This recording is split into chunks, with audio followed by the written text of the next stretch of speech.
Hey, hello and welcome to the first of D&D December.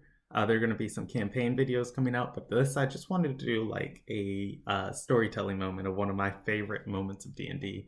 And we're talking about extra dimensional spaces here. So in 5th edition, there are two items. There are multiple items that have extra dimensional spaces, but there are two items I want to talk about specifically, called a bag of holding and a bag of devouring. What a bag of holding is, it's a small 15-pound bag, but it has a storage space of in different editions of D&D. There have been different bags of holding. I think the 5th edition one, though, it can hold up to like 2,000 pounds of items that you just put in there, and it's a small bag, but there's so much extra dimensional space inside of there. And it is a wondrous rare item that is very fun to use in campaigns. Additionally, there's another item they have in 5th edition called the Bag of Devouring. And what the Bag of Devouring does is it looks like it's a cursed item, and it looks like a bag of holding that you can just put all of your items in. But what it actually is it's a trick item, and it is a portal, an extra dimensional portal to a extra planar monster that devours anything put into the bag. So it's just kind of like a portal that goes straight into this feeding orifice for this giant alien monster, which is awesome.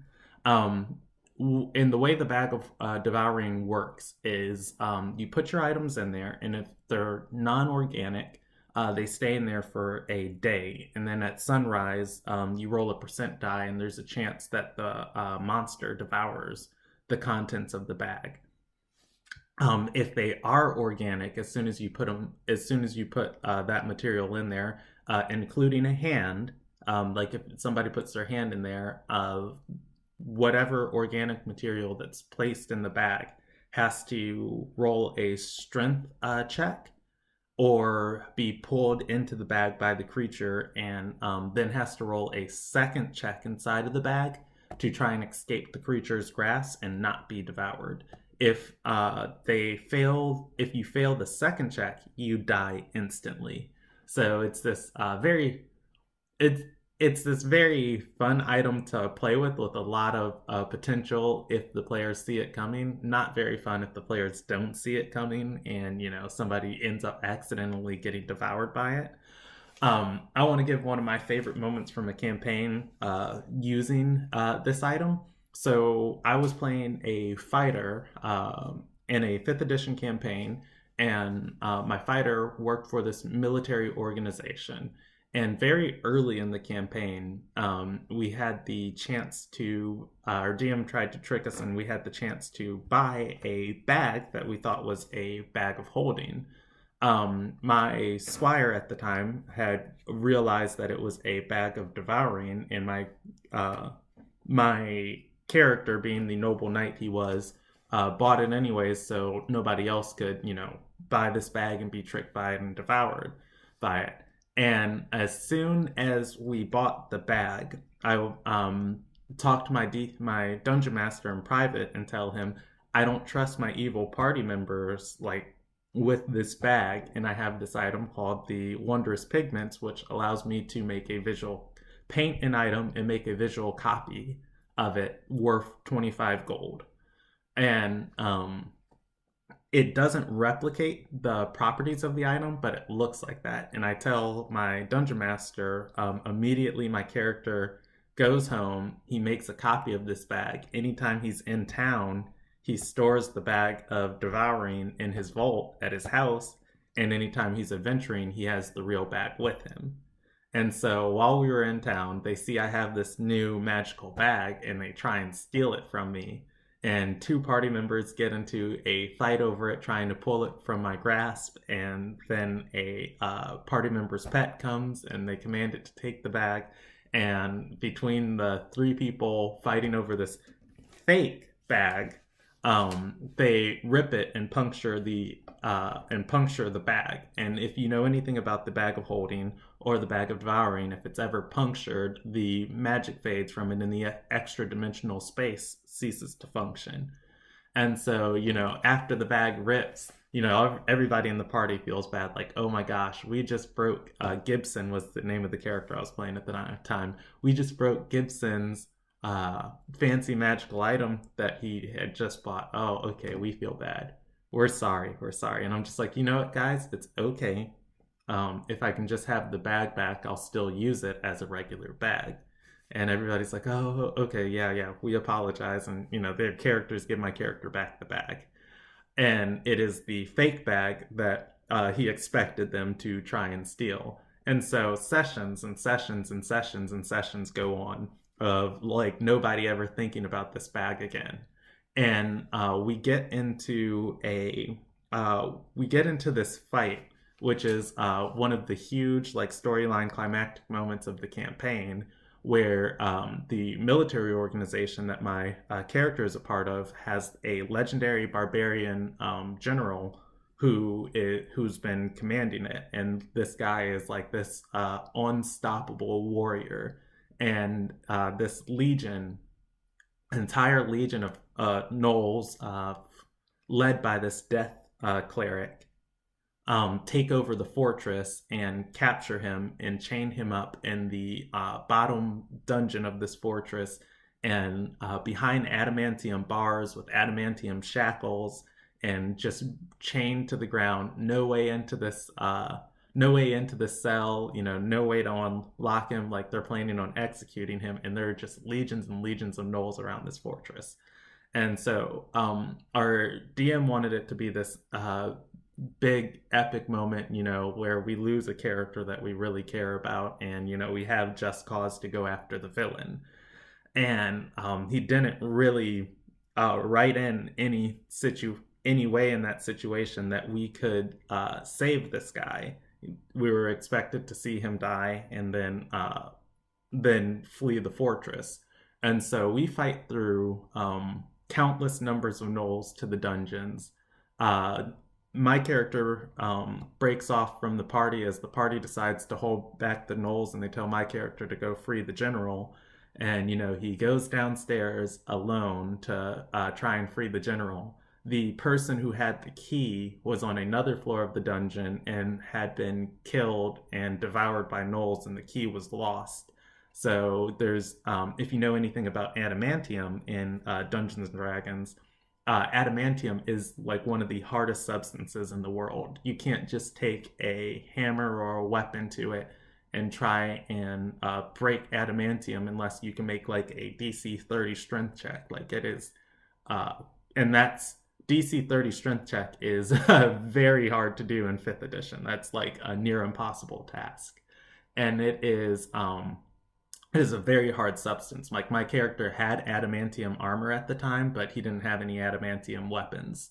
So it's not like he only had like 22 strength. So it's not like he can just break down the cell and pull this guy out of prison.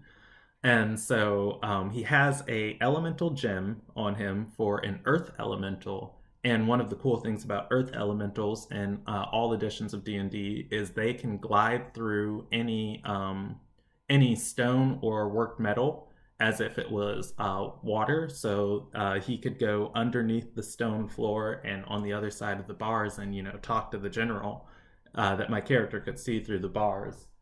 And actually, I'm gonna pause, and we're back. Anyways, and so the earth elemental could glide through the stone. And so the scene that you're looking at is my character is on the other side of these adamantium bars at the bottom of this dungeon, looking at this legendary barbarian warrior chained in adamantium to the ground with these adamantium shackles that are planted 15 feet deep into this stone floor, with no chances of getting inside the cell to try and take off the shackles of this barbarian to free him, from this from the cell or his shackles or anything. And it's just a moment where we're kind of supposed to watch him like see that we can't do anything, go back upstairs, come to grips with our Kobayashi Maru of, how do we deal with this failure? How do we get out of here and, just save our own lives and, go back and tell everybody, our mission was a failure and we have to defeat this villain in the future.